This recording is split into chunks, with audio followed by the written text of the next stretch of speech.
Let's jump into it. Let's do it. My name is Michael Peterson. I'm a member of the ACT Legislative Assembly.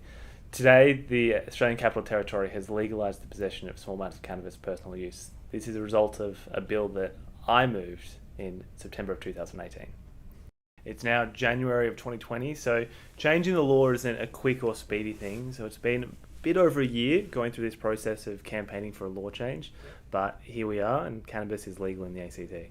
From now, it is legal to possess 50 grams of cannabis. It is illegal for a household to grow 4 plants, each individual 2. We've introduced something called the new wet limit, which means whilst you're harvesting your cannabis, you can have 150 grams of harvest. We have also introduced some new laws. It's now illegal to smoke in public. That is a new specific offence, and it's illegal to smoke in the presence of children. Let's be very clear, the Australian Capital Territory can't change Commonwealth laws. And under Commonwealth law, there is an offence for cannabis possession. We're aware of that, we know about that, that's not a surprise. What we're saying is you need to actually think about what the law is. The law is not just the offences, it's also the defences to those charges. We know that there's a Commonwealth cannabis possession offence. What we're saying is that we've empowered a defence to that charge. This is the central thing that people can't get their head around, and it's I think the most important thing for people to understand. States and territories have always had different laws to the Commonwealth when it comes to drug laws, particularly cannabis. ACT has always had very forward-thinking drug policies. What we've done in the ACT is we've removed the ACT offence. We've also crafted this legislation to enact a defence that's written into Commonwealth law that says if your use is excused or justified by the state or territory, that provides a complete defence to the Commonwealth possession charge. With this law change, we voted for a review of this legislation in a couple of years' time. I look forward to seeing what the studies, the research, and the actual on-the-ground effect of this legislation is. Where this goes to in the future, that's a bit more complicated. The Australian Capital Territory is somewhat limited in the laws we can change. There is scope for us to move within Commonwealth law, which is what we've taken advantage of with cannabis. One of the key things to talk about, though, is these law changes only address the possession. They don't really address the supply side. Arguably, someone can now grow their own supply, but that's not a particularly sustainable choice for a lot of people. Not everyone's a gardener. So looking forward, I think dealing with supply is an important public policy question.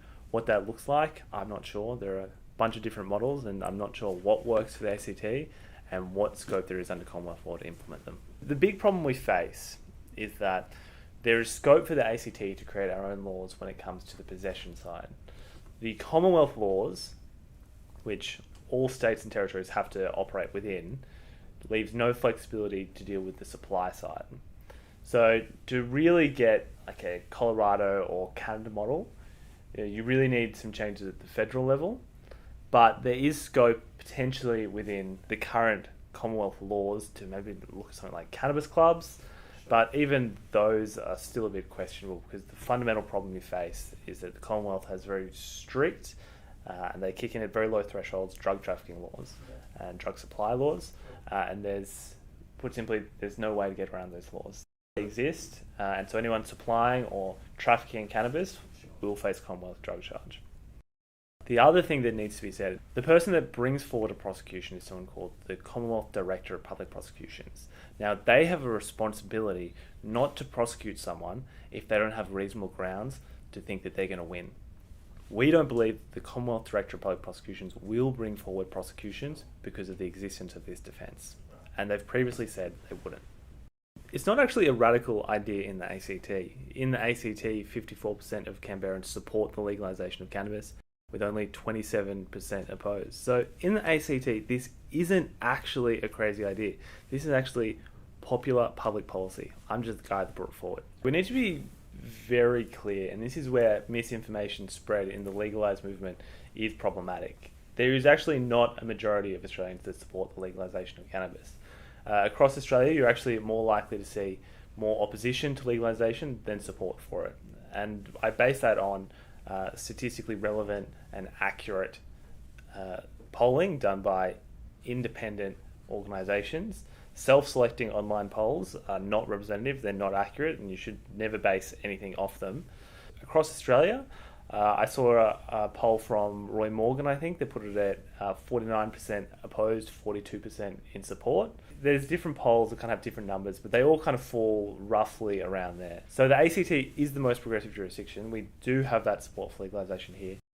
I want to be very careful in not conflating medicinal marijuana and recreational cannabis, because I think it does a disservice to both to conflate the two. Medicinal marijuana is highly regulated. You know exactly what you're taking, you know the chemical composition of what you're taking. Recreational cannabis grown at home, you're not going to know the chemical composition of that plant. So there is a danger in someone trying to self-medicate with recreational cannabis. That's not to say people aren't going to do it, because there are big holes in the Commonwealth medicinal marijuana scheme. That's why some people want to resort to recreational cannabis. So I'm one of the 1 in 3 Australians that have used cannabis in my lifetime. I'm not one of the 10% of Australians that have used cannabis in the past year. I've probably used cannabis a handful of times in my lifetime. I didn't have any adverse effects from my usage, but some people do. Some people also, however, do derive great benefit from their cannabis use. Some people use it as medicine, some people use it recreationally, but everyone should be aware of the consequences of their cannabis use. These law changes in the ACT aren't to encourage people to use cannabis, they're to recognise that people do use cannabis. The best way to help me out is probably give me a like on social media. There's an election in the ACT at the end of this year, which I'm running for re-election. So for any of your Canberra followers, any help and support would be much appreciated.